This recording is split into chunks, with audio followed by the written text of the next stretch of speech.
Hello there everyone and welcome to an all-new quick tip video. In this video we will be sharing 5 different crafting techniques that may help you out in your crafting.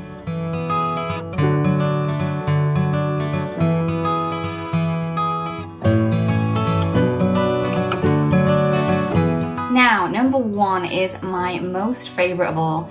Now, anyone that has tried heat embossing may have already worked out how tricky embossing powder can be.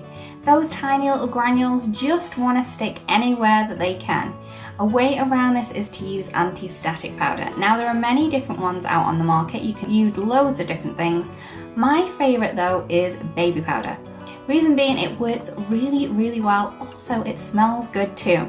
And because it is pocket friendly, you can use this on your hands as well, so you don't leave any more little fingerprints where you don't want them to be.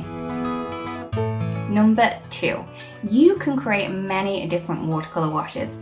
Easily enough, just using water, ink, or watercolors, completely up to you. Now, another way to use them and get more of a structured look is to use a piece of acetate. Simply add ink or watercolor to a little block, add a little bit of water. All you need to do then is add your acetate sheet in to pick up the ink, and then you can add it directly to your project. Number 3, ink splatter can really finish off a project. Just adding a few splatters of ink really gives the eye somewhere to rest and gives a lot of interest to your handmade projects. There are a couple of ways that you can do this. You can use ink, add this directly to a block, add a little bit of water, and then use a paintbrush to splatter on the effect. You can even use ink sprays for this effect too. All you need to do is remove the nozzle from your little bottle and then just splatter this onto your project. This is a really great way to add a little extra shine to your projects. Another way to use your ink sprays is to use them to create your own ink pads. You can easily do this using a piece of kitchen roll. All you need to do is fold it in half a couple of times and then add the ink spray.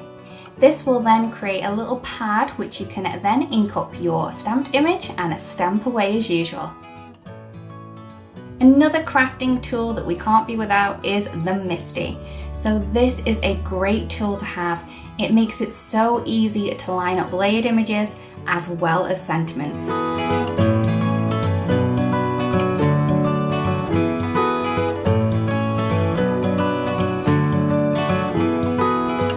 We really do hope this video helps you with the little crafty tips it has inside, and we'll see you again really soon. Bye-bye.